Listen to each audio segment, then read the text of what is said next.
So we're outside this week. It's definitely gotten colder. I've had my eye if it's gonna drop below freezing for the last couple of days, because the 3 to 5 day forecast always says, oh, it's gonna be 30 to 32, but then it keeps getting raised, which is good. So as far as I can tell, the garden's still alive.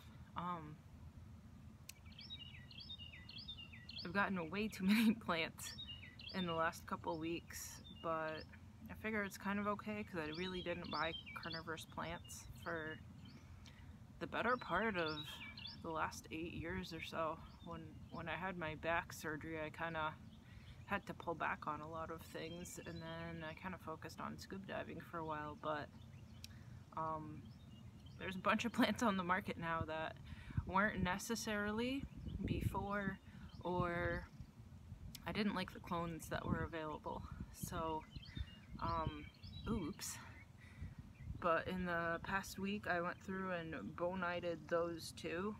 If I already kind of have a clean slate of pests, I might as well make sure absolutely everything is clean that's coming in, except for the Adelaide, that one in the helium-4 terrarium. I don't know how those plants are going to respond to it, and I guess if there's a problem in there, I'll just go through and pesticide all of that stuff, but it's such a small amount of plants and it's secluded from everything else that I'll just wait and see.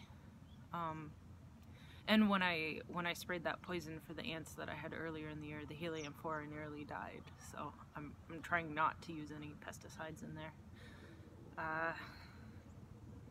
What else? Somehow always the most important things or the most exciting things happen after I actually film a vlog.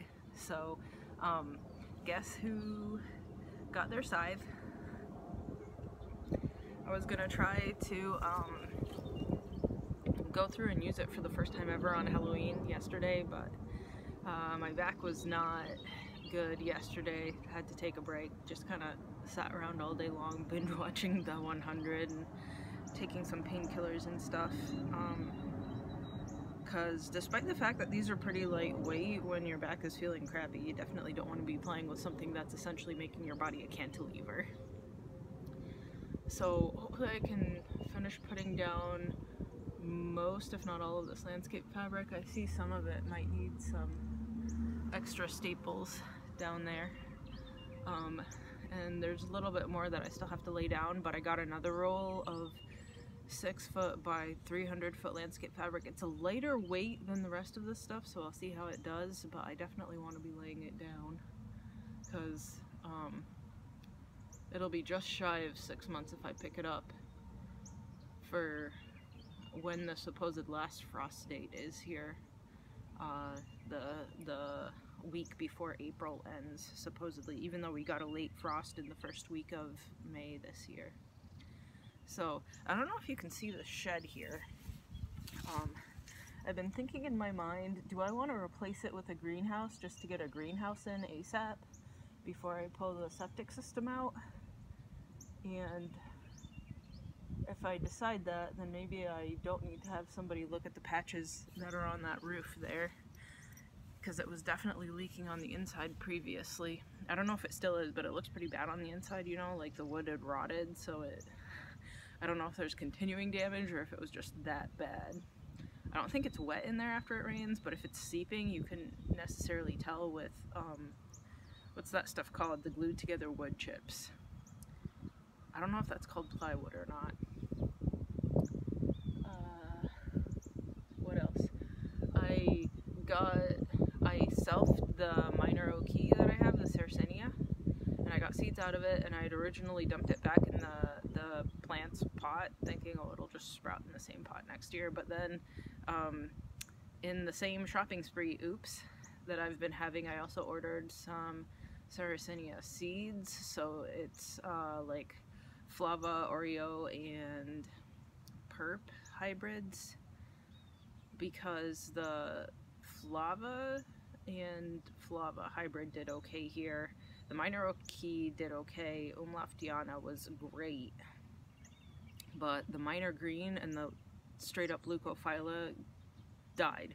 The minor green didn't make it through the winter, and the leucophylla died after a couple weeks. I don't think it was even a couple of months of sprouting this year, so I figured I'll go with the thing that survived the best and hybrids of it, and because it's hybrids, I've got a little bit of most of the species in my collection, so if I keep letting them hybridize among each other in the next couple of years, then we'll see what interesting falls out of it, but I guess most of everything will have a little bit of flava blood in it. But that's okay if that's what survives here. So I was thinking in my mind, oh, the big circle of landscape fabric that I have out. Maybe I'll put some net in the center of it and grow my ceres in there, because I don't think it's shady throughout the day. If there's tall flowers, maybe they'll get shaded out a little bit, but out in the wild, Sarracenia are kind of in tall grasses anyway for the most part. So I guess I'll keep thinking about that, because if I just stick like PVC pipe arches, sort of like you have the arches of a tent, it'll be easy to pull up for when and or if the septic system needs to come out, like tent shaped, and put either the deer netting or maybe more of the bird netting over it or something, and grow the Sarracenia in there. Hopefully they wouldn't get eaten by all of the characters of Bambi that come through my yard here. I think most of my 5 pounds of wildflower seed have come already. At this point, my fridge is like 1/3 plant growing things like veggie seeds and flower seeds and trichoderma and stuff, and 2/3 food for me, but I don't usually keep too much in my fridge.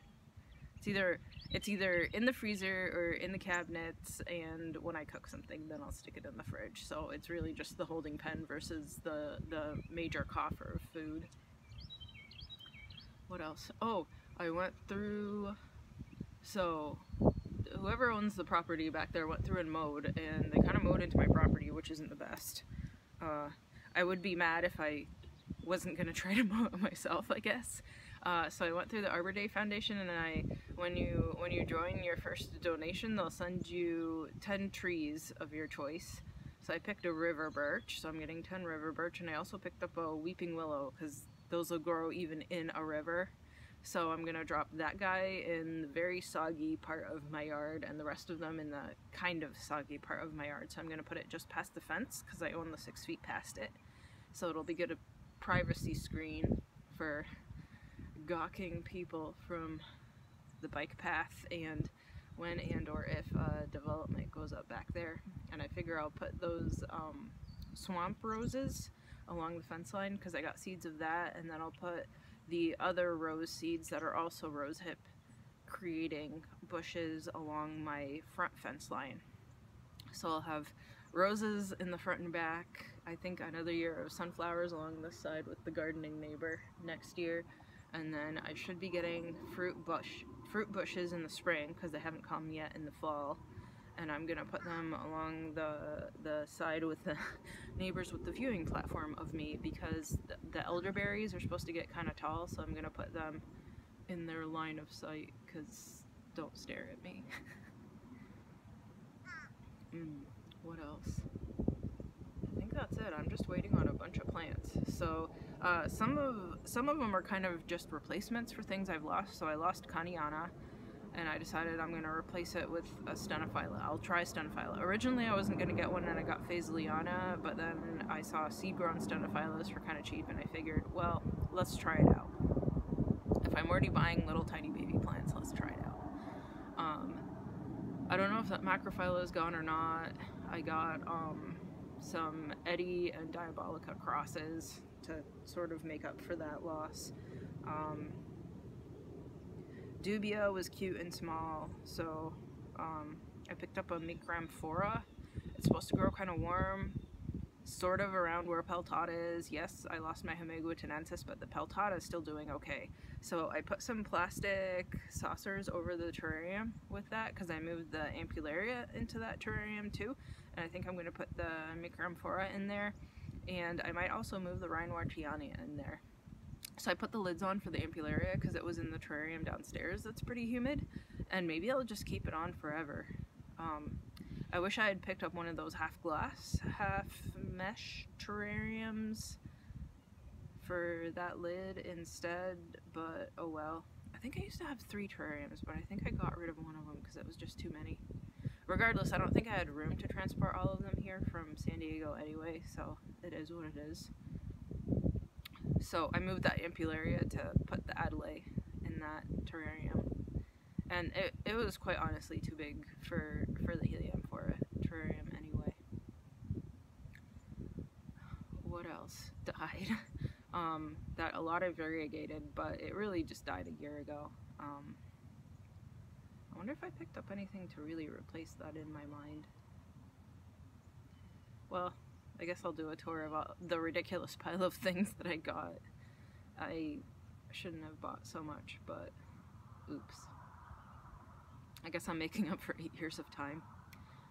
So they tell you to dry fit this thing before gluing it together, and as the lady on the phone said when I originally called, when they told me that I was finally getting it, she had accidentally pieced it together as a left-handed instead of a right-handed, and I was like, oh, I haven't done that. Yeah, I did do that. I did the same exact thing, so I had to reverse everything. And I had them sharpen it for me. I was gonna originally buy a scythe piecewise on Amazon, but then I found that there's a company in Maine who actually will get the whole kit to you.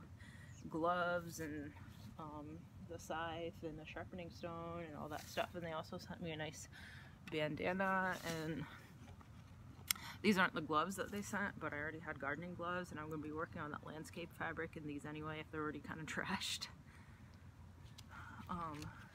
What else did they send? They put some nice postcards in the package too. Maybe I'll send those around. People will be like, what is wrong with you?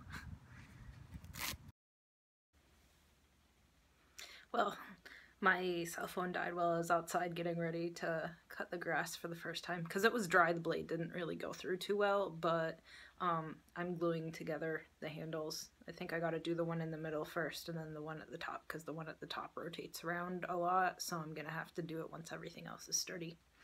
It is pouring out. It makes sense why it was so dark out now. I had to come in after doing a little bit more of the landscape fabric, but I'm glad that I have 3 of the 5 blobs done and shaped out.